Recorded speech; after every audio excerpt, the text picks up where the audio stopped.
베토벤 바이올린 협주곡 D장조 작품 61. 이 곡은 옛부터 바이올린 협주곡의 왕자로 손꼽히고 있다. 그 아름다움, 품격의 고고함, 곡의 장대함 등 왕자다운 조건을 모조리 갖추고 있으며 지금까지도 이 곡을 능가할 만한 곡은 나타나지 않고 있다. 그러나 이 곡이 왕자로 인정받기까지는 상당한 세월을 필요로 했다. 세이어 1817부터 1897의 루드비 반 베토벤의 생애의 제2권에는 이 곡의 초연에 관해 실려 있는데, 그것은 당시 최고의 부관이었던 뮤서가 비인극장 신문에 기고한 것이다. 조금 길기는 하지만 여기에 인용한다. 우수한 바이올린 주자 클레멘트 1780부터 1842는 많은 우수한 작품 외에 베토벤 바이올린 협주곡을 한 곡 연주했다. 곡은 독창성이나 다양한 아름다움을 지녀 대단한 갈채를 받았다. 사람들은 특히 클레멘트의 바이올린에서의 정평 있는 기술과 쾌적함, 힘있고 정확함, 바이올린은 그의 노예였다를 절찬했다. 그의 바이올린 협주곡에 대한 식자들의 비평은 일치하고 있었다. 이 곡에는 많은 아름다움은 인정할 수 있으나 그러나 앞뒤의 연결이 때로는 중단되어 있는 것 같이 보이며, 그리고 두세 군데 평범한 곳을 되풀이하고 있는 것이 쉬 권태를 느끼게 한다는 것이다. 일반에게는 그의 뛰어난 재능을 보다 적절하게 써서 그의 최초의 C장조 및 D장조의 교향 것과 같은 또한 아름다운 E플랫장조의 7중주곡, 기지에 찬 D장조의 5중주나 또한 많은 초기의 것과 같은 작품을 세상에 내놓기를 바라는 위양이었고, 또한 이러한 것들이 그를 항상 제1급의 작곡가의 대열에 위치하게 할 것이다. 그러나 사람들은 동시에 또 베토벤이 이러한 길을 택하지 않는다면 그나 청중이나 동시에 실패하고 말 것이라는 두려움을 가지고 있는 것이다. 음악의 기술상의 여러가지 규칙이나 어려움을 알고 있지 않은 사람에게는 전혀 즐거움을 알 수 없으며, 이어지지 않은 지나친 생각과 두세 개의 악기의 끊임없는 시끄러움에 의해 비록 이러한 일들이 발단의 부분에서는 특징이 된다고 하지만 끝내는 모두 압도되어 피로의 요인이 되어 불쾌한 마음으로 기로에 오르게 될 것이라고 단언할 수밖에 없을 것이다. 총괄적으로 말해서 이 협주곡은 청중에게 기쁨은 주었으나 클레멘트의 환상곡은 대호평을 거두었다. 여러 가지로 생각할 수 있는 말이다. 또한 이 곡은 초연 이래 거의 관심의 대상에서 떨어져 있다가 겨우 1812년에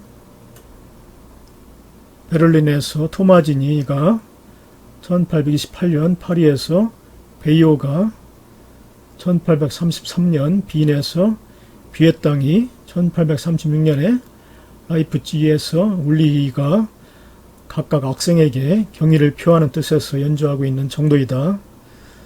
그 이상은 찾아볼 수 없다. 그리하여 이 곡의 진가가 세상에 인정되어 바이올린의 왕자에 오르게 되는 것은 요아킴 1831부터 1907이 이 곡을 부활시킨 때부터이다. 그는 1844년 5월 27일에 맨델스존의 지휘하에 불과 13세 때 이 곡을 연주하고서부터 세상을 떠날 때까지 이 곡과 떨어지지 않았다. 이 곡의 카텐자는 피아노 협주곡과 마찬가지로 베토벤 자신은 작곡하지 않았다.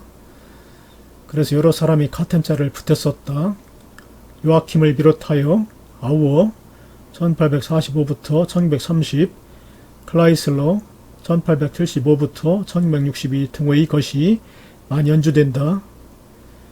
그 외의 것으로 베토벤이 고향인 본에 있을 때던가 아니면 빈 초기의 시대에 C장조의 바이올린 협주곡을 쓰기 시작했으나 이것은 미완성으로 끝나고 있다. 주 참조. 그러므로 이 작품 61의 D장조의 협주곡은 베토벤의 유일한 바이올린 협주곡이다. 주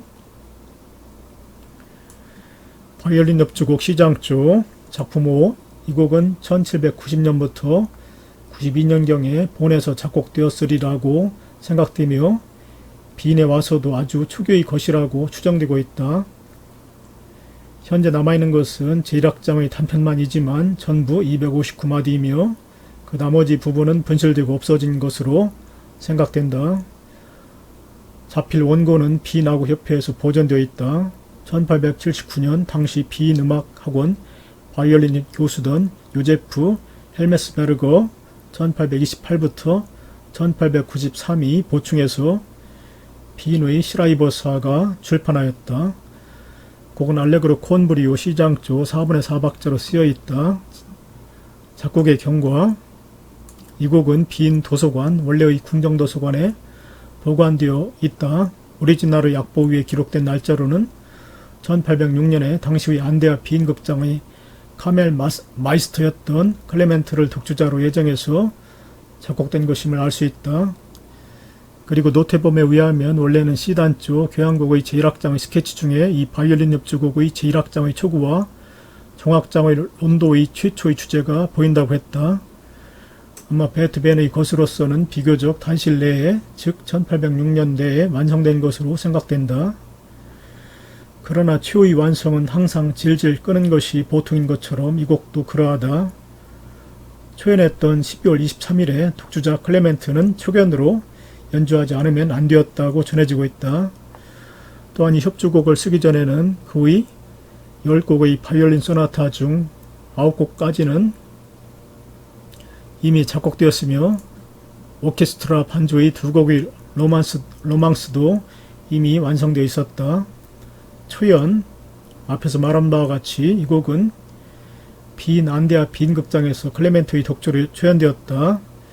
그리고 개설에서 이야기한 것처럼 대호평을 받았다는 환상곡은 이 클레멘트 자작의 작품이며 그날의 프로그램의 최후에 놓여졌다. 본 시대부터의 친구 스테판 폰 브로이닝에게 헌정되었다. 출판 1809년 빈의 미술 공예사로부터 출판되었다. 연주시간 41분 17초. 시게티 독주, 발터지의 레코드에 의함, 악기 편성, 독주 바이올린, 플룻 둘, 오버 둘, 클라리넷 둘, 파고 둘, 혼 둘, 트럼펫 둘, 팀파니, 현 오부. 제2악장에서는 플루트 오보, 트럼펫 및 팀파니는 빠져 있음.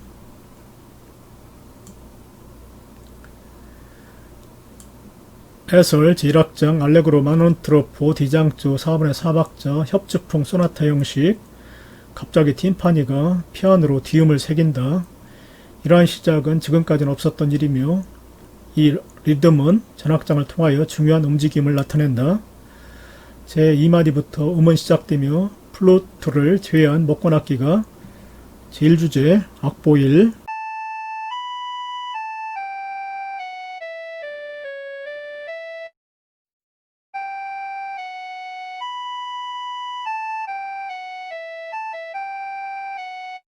악보 1을 제시한다. 유효하고 평화로우며 웅대한 선율이다. 팀파니의 리듬은 현악기군에 옮겨지며 클라리넷과 파고스는 앞의 선율을 받아 이어지고 그 후에는 경가부가 되어 제2주제를 기다린다. 제2주제 악보 2.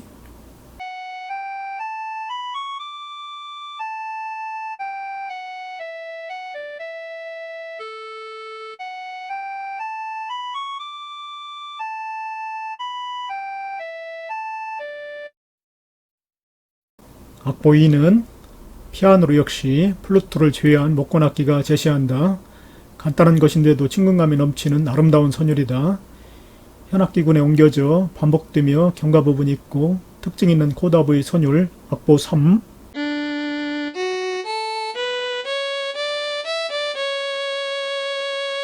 (3이) 먼저 포르티시모의 제1 바이올린에 나타나고 현악 관현악만에 의한 전주의 부분의 끝에 가까움을 암시한다. 드디어 독주 바이올린이 즉흥적인 카텐차를 연주하며 들어오고 돌체로 제1주제에 장식을 가해가며 당당하게 이를 노래한다. 오케스트라의 현악기군이 최초의 팀파니의 리듬을 새기며 클라리넷과 파고시 처음과 같이 앞의 선율을 받아 이어가며 전개 부분이 되어 독주 바이올린이 잘게 장식적으로 움직여간다. 독주 바이올린의 트리를 타고 제2주제가 먼저와 같이 클라리넷과 파고스로 연주되나 이것은 다시 현악기군으로 되풀이되며 거기에 독주 바이올린이 화려하게 감돈다. 코다부가 있고 탄력 있는 독주 바이올린은 섬세하게 움직여 피아노에서 크레센도하여 포르테까지 높아졌다가 여기에서 제1부를 끝낸다. 전개부는 관현악만의 전합주로 시작된다. 60마디쯤 이어지며 그로부터 앞에서와 마찬가지로 카테짜 풍의 시작으로 독주 바이올린이 들어오고 그 후 주요 주제를 연주한다. 물론 장식되어 있다. 그 후 관현악과 함께 정성을 다한 발전부가 이어진다. 재현부는 포르테시모로 관현악만의 전합주로 제1주제가 다시 나타나고 독주 바이올린이 화려하게 재현한다.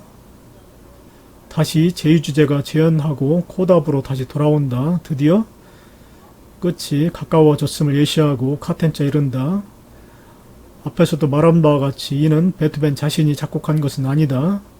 카텐짜가 끝난 뒤 독주 바이올린은 제2주제를 돌체로 노래하며 일단 디미누엔도하여 피아니시모까지 이르게 되는데 다시 크레센도하여 포르티시모로 힘차게 으뜸마음을 전합주로 연주하며 곡을 끝맺는다.